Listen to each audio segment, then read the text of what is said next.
Las sustancias que forman nuestro mundo están compuestas de átomos fuertemente unidos entre sí por poderosas fuerzas eléctricas que nosotros llamamos enlaces químicos.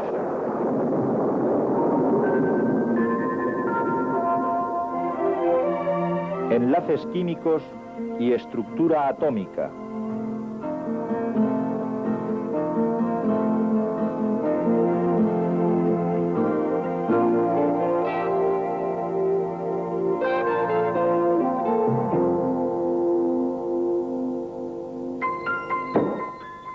¿Por qué algunas sustancias caen y rebotan? Otras caen y se rompen, y otras solamente se caen y se quedan inmóviles.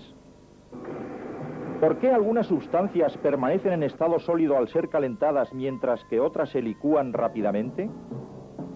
Y cuando las sustancias interaccionan, ¿por qué unas veces se necesita aportar energía y otras veces se desprende? Las propiedades físicas y químicas de los elementos y compuestos dependen en gran parte de la naturaleza de los enlaces y de las fuerzas que mantienen unidos sus átomos y moléculas. Debemos tener presente, mientras visualizamos la estructura atómica, que no hay manera de mostrar sus tamaños relativos correctamente. El diámetro de un átomo corriente es 10.000 veces más grande que el diámetro de su núcleo. Si un átomo fuera ampliado de modo que su límite externo pasara por las porterías de un campo de fútbol, siguiendo la escala, el núcleo no sería mayor que el de un guisante situado en el centro del campo, con un diámetro inferior a 1 centímetro. La interacción de las partículas cargadas que forman los átomos es la clave de su unión. La fuerza de atracción entre las cargas positivas de los protones del núcleo y las cargas negativas de los electrones situados en niveles de energía alrededor del núcleo mantienen a estos dentro del átomo. Cuando dos átomos se acercan el uno al otro, hay una fuerza de atracción entre los protones del núcleo de un átomo y los electrones del otro.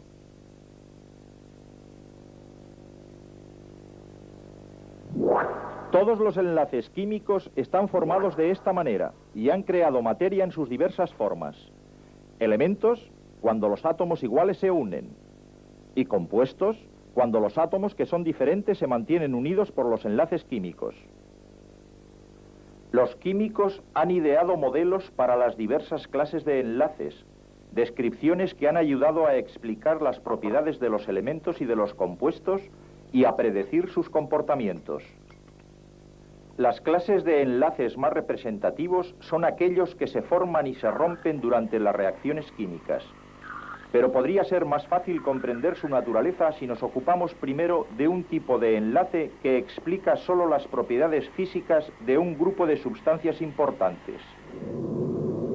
Los metales han permitido el desarrollo de nuestra sociedad tecnológica. En las comunicaciones, en la construcción, en los transportes, en la gran revolución electrónica, los metales son sustancias indispensables.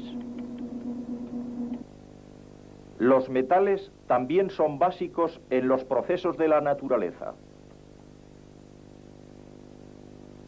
En la tabla periódica de los elementos, los metales se encuentran todos en la misma zona y tienen una serie de propiedades similares que pueden ser explicadas por los enlaces metálicos que se encuentran solamente entre los átomos de los metales. Este tipo de enlace, como todos, está basado en la estructura atómica. Podemos considerar la estructura del metal sodio, por ejemplo, como un caso típico. Un átomo de sodio es eléctricamente neutro. En su nivel de energía más externo tiene un electrón. Es un electrón de valencia. Los electrones de valencia están implicados en los enlaces. Este electrón está tan débilmente atraído por el núcleo de su átomo que en una gran agregación de estos átomos, el efecto es una nube de electrones de valencia negativamente cargados fluyendo entre los átomos, regularmente ordenados y que han perdido sus electrones exteriores permanentes. Esto proporciona a los átomos una carga positiva, así que podemos llamarles iones. Es la atracción entre los iones cargados positivamente y la nube de electrones negativos fluyendo entre ellos lo que enlaza todos los átomos para formar los elementos metálicos. Bajo el microscopio podemos observar cómo se forman los enlaces metálicos con átomos del metal plata ordenándose a sí mismos en estructuras muy precisas, conocidas como cristales. Una pauta repetida, llamada red cristalina, está en construcción. Como los átomos se mueven dentro de esta red, ellos liberan sus electrones convirtiéndose en iones positivos. El enlace metálico puede explicar las propiedades comunes de los metales. ¿Por qué los metales tienden a tener brillo? Las ondas luminosas están implicadas en ello y tienen una cierta frecuencia de vibración. Ellas hacen que la nube de electrones de la superficie externa del metal oscile a la misma frecuencia cuando las ondas los alcanzan. Esta energía adicional es radiada hacia afuera por los electrones y podemos verla como una reflexión de la luz y la superficie aparece brillante. Estos electrones externos móviles explican muchas otras propiedades que les son características. Cuando existe una diferencia de voltaje entre dos partes de un metal, la fuerza eléctrica produce con facilidad un movimiento de los electrones libres. Esto explica su alta conductividad eléctrica. Los metales son también buenos conductores de calor. El calor produce una elevada energía cinética en los electrones libres que forman parte del enlace metálico. Los electrones se mueven y ceden su energía extra a los electrones con menor energía, y estos pasan su nueva energía de la misma forma. Por esta razón, el calor es fácilmente conducido a través del metal. Los metales son dúctiles y maleables. Bajo una presión física, las redes que forman los cristales de los metales vuelven a formarse a sí mismas. Las hileras de iones separados de la red se deslizan uno al lado de otro, pero mientras la separación no sea demasiado grande, la atracción entre la nube electrónica y los iones, el enlace metálico, es lo suficientemente fuerte para evitar que el metal se rompa. Al contrario, la red toma simplemente una nueva alineación. El metal cambia de forma sin romperse. El enlace metálico es casi la fuerza que mantiene unida nuestra sociedad tecnológica, basada en los metales. En los elementos metálicos, todos los iones atraen a todos los electrones, y los iones son todos de una sola clase. En un segundo tipo de enlace, la fuerza de atracción se produce solamente entre los iones de sustancias diferentes. Cuando un metal activo como el sodio interacciona con un no metal activo como el cloro, el resultado es uno de nuestros compuestos más familiares, la sal común de mesa, el cloruro de sodio. Como los metales, la sal forma cristales, y un examen radiográfico de los cristales de sal muestra una estructura similar a la que hemos visto en los metales, una red de partes regularmente ordenadas, pero no hay muchas similitudes en las propiedades. Los cristales de sal son claros y tienden a desviar la luz más que a reflejarla, como hacen los metales. Los cristales de sal son muy quebradizos, se rompen fácilmente, no como los metales. ¿La sal conduce la electricidad? No, no como un sólido, solo en fusión. Y los puntos de ebullición y los puntos de fusión de las sales en general son relativamente altos. El punto de fusión de la sal de mesa, por ejemplo, es 800 grados centígrados. Esto es unos 700 grados más alto que el punto de fusión del metal sodio, uno de sus constituyentes. El enlace que mantiene unidas estas sustancias recibe su nombre por la clase de partículas que las forma. Es el enlace iónico, formado por la fuerza de atracción entre iones positivos y negativos. Las partículas visibles en un cristal de sal son iones, tal como en los metales. Pero los iones de un elemento metálico son todos de una sola clase y están todos cargados positivamente. En la sal y en otros sólidos iónicos no ocurre lo mismo. Podemos ver por qué si consideramos lo que sucede cuando un solo átomo de sodio interacciona con un solo átomo de cloro. Una mirada a la tabla periódica nos dice algo acerca de estos átomos. El sodio es el primer elemento de este periodo. Aparte del único electrón de valencia de su nivel de energía más externo, el sodio tiene la estructura atómica del neón, un gas noble y un elemento altamente inerte. Por otra parte, el cloro es el anterior al último elemento de este periodo. Tiene 7 electrones en su nivel exterior, exactamente un electrón menos de los 8 que tiene el argón, que es tan inerte como el neón. Ahora, al acercar el sodio y el cloro con la suficiente energía y lo suficientemente cerca para interaccionar, entran en juego unas poderosas fuerzas electrostáticas. Las fuerzas mueven el único electrón del nivel exterior del átomo de sodio hacia el nivel exterior del átomo de cloro. Pero con un electrón menos, el átomo de sodio, originariamente neutro, tiene ahora un exceso de carga positiva. Y el originariamente neutro átomo de cloro, al ganar un electrón, tiene ahora un exceso de una carga negativa. Y así ambos son iones, átomos cargados eléctricamente. Los dos iones están unidos por este enlace iónico. Esta misma fuerza de atracción atrae ion tras ion en una ordenación que está exactamente determinada por las fuerzas electrostáticas y por el tamaño de los iones implicados. Los iones se agrupan formando una red que gradualmente crece, formando un cristal iónico de sal común. El enlace iónico puede ayudar a explicar las propiedades que asociamos comúnmente con la sal de mesa y otros compuestos iónicos similares. ¿Por qué los cristales de sal son transparentes, no brillan como los metales que están también formados por iones? En el enlace metálico, la nube de electrones libres externos absorbe y después emite la energía de las ondas de luz. Pero en los cristales iónicos, la organización de los átomos hace que la energía luminosa no resulte absorbida y reflejada. Por el contrario, las ondas de luz son capaces de pasar a través de los cristales.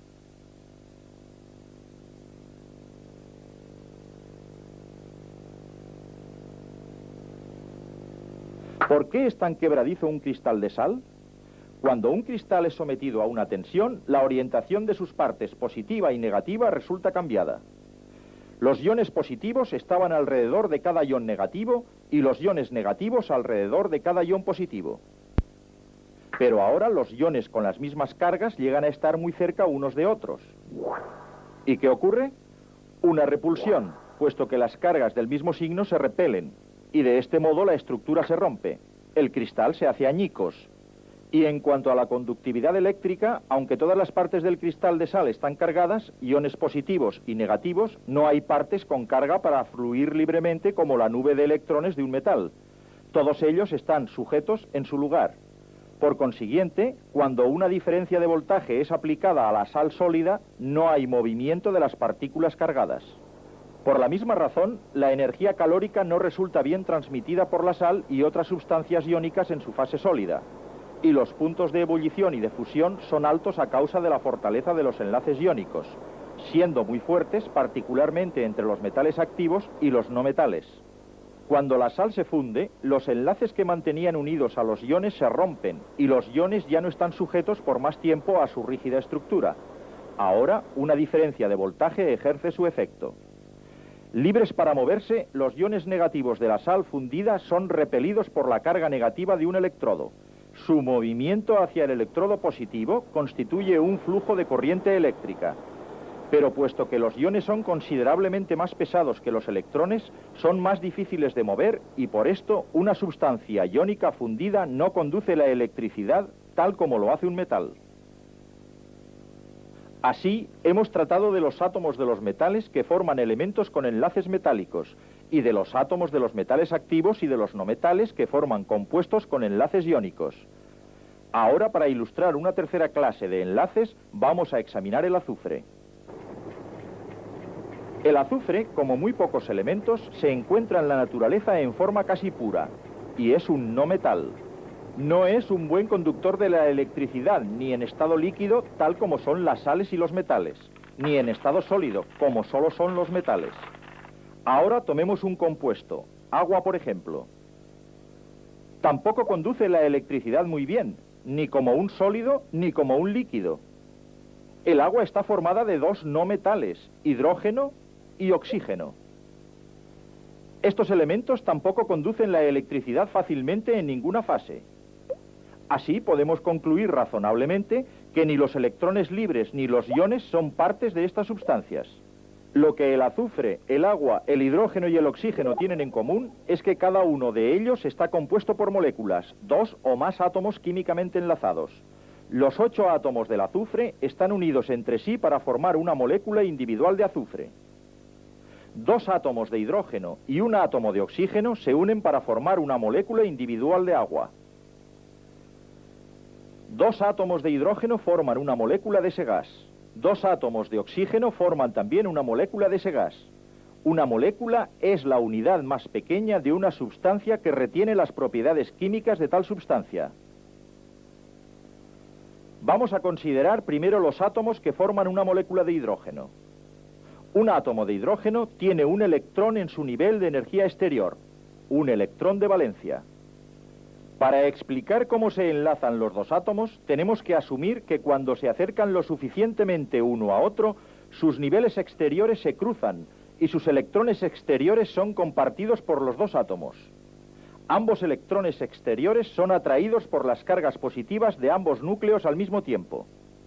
Puesto que el enlace está formado por los dos átomos que comparten un par de electrones de valencia, se le llama enlace covalente. CO es un prefijo que significa con o juntos. Los enlaces covalentes se encuentran normalmente entre los átomos de los elementos no metálicos y son muy fuertes. Los elementos normalmente más gaseosos, como el hidrógeno, el oxígeno y el yodo, están en la forma molecular. Estos son cristales de yodo en formación, compuestos por moléculas ordenadas regularmente, conteniendo cada molécula dos átomos de yodo. Los enlaces covalentes que mantienen unidos los átomos en las moléculas son fuertes, pero las fuerzas que mantienen las moléculas unidas en el cristal son débiles y no suponen compartir electrones. Puesto que estas fuerzas, que reciben el nombre de fuerzas de Van der Waals, son tan débiles, no se necesita mucha energía para separar las moléculas de su ordenación cristalina. Así, el yodo tiene un punto de fusión y un punto de ebullición muy bajos. De hecho, a temperatura ambiente el yodo se sublima, pasa directamente de la fase sólida a la fase gaseosa. Por la misma razón, el hielo, que es agua en estado sólido como cristal molecular, es más bien frágil. Pero las moléculas de agua son en sí mismas muy estables. En la molécula de agua, un átomo de oxígeno con sus 6 electrones exteriores comparten el electrón exterior individual de cada uno de los dos átomos de hidrógeno. En efecto, por medio de estos pares de electrones compartidos, ahora cada átomo tiene la estable configuración de un gas noble. El hidrógeno tiene 2 electrones en su primer nivel de energía, como el helio, y el átomo de oxígeno tiene 8 en su segundo, como el neón. El número de electrones de valencia determina el modo como deben ser compartidos los electrones adicionales.